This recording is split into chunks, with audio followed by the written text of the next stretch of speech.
Okay, Chosen 144. I gotta tell you, I don't know who you are, but you've been a foundation stone in this whole process for me, and I really love you, man. So anyway, just tune back in for 2 seconds. Here, I got something else to say. So when this stuff comes into your life, when these attacks happen to you, when these mental manipulations go on, you need to pivot.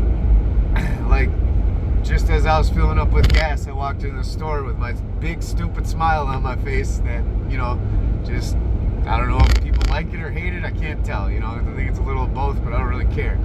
What I do see is that when I'm in absolute peace and balance, something or somebody's got to come in and say some snide remark or something and try to pull me out of balance, trying to put me in a place of dis-ease.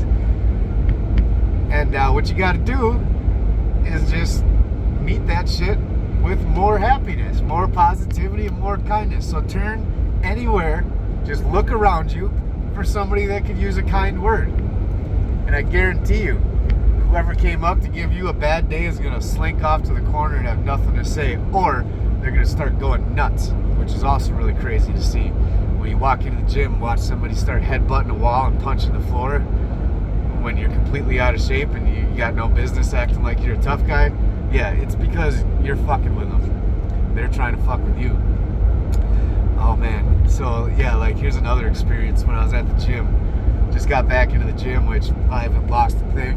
You know what I mean? I'm not the biggest guy, I'm not the toughest guy, but 150 pounds, I can move some shit.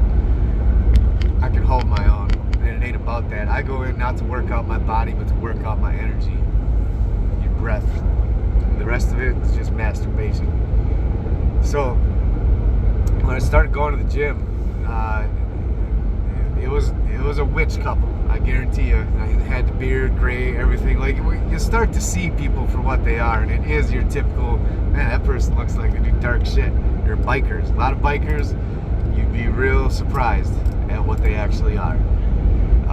Not saying there's not bad ones or good ones.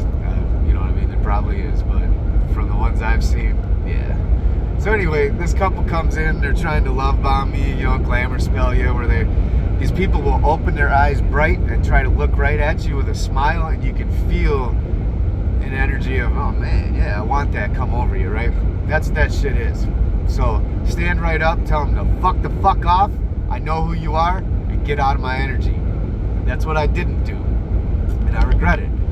I played it over in my mind a couple times, and I would love for it to happen again, but you see, they know their place when it doesn't work. Not only that whole day, like when I walk in, the tallest fucking people that you can imagine, I'm like 6 foot plus, who try to tower over you and, make you feel insignificant, they will surround you. They will surround you, walk by you, try to get in your way, get on your machine because they want to get in the middle of what you're doing. Too smart for you. You ain't got shit. So, my first day in, I know what I'm doing, man. I'm in my zone, music speaking to me on the edge of tears constantly, and I'm just sucking energy from everybody around me. Like I'm watching them try to do their workouts, and they can't. They end up just slumping there, putting their arms down, looking at the floor, and every time I get up, because you gotta stretch your muscles out after you do a set and stuff like that, they're looking at you, looking at me, like what the fuck, you know what I mean? And yeah, what the fuck? Because you're doing the wrong thing, bro, on the wrong side. Either that or I just had a cold shoulder to you, but nobody will come up and actually talk to you and try to be a decent human being, right? Just try to get in your way. So this is how I know that you're not somebody I should open up to. I will give you the cold shoulder and that stink eye. But anyway, these are some things that you should look for, like all the time, from family to strangers to friends. If they're presenting you with shit like this, they're not for you. They're not good people. If you find yourself, out at the bar and getting confronted by pretty women all the fucking time who just play the field, don't do it, dude. There is real attachment when you meet up with somebody, when you do the deed, right?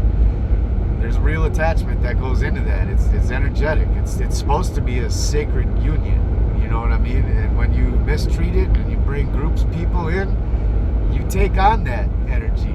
As the female, you know, however you accept it, you're gonna take part of that guy into your life, and you'll never get rid of it. You may be able to cleanse it and ask for God to do something to get rid of what you just put into you, but I don't know personally. I do know in my life it was a sudden chain, like a binding chain, where I couldn't get this person away from me, out of my mind, and to the point where if they weren't there, I didn't want to be here anymore.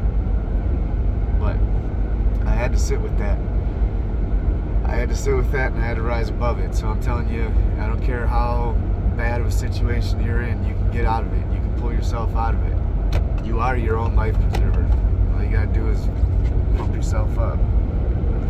It's kind of dumb analogy, but hey, you can't have Red Lobster every day.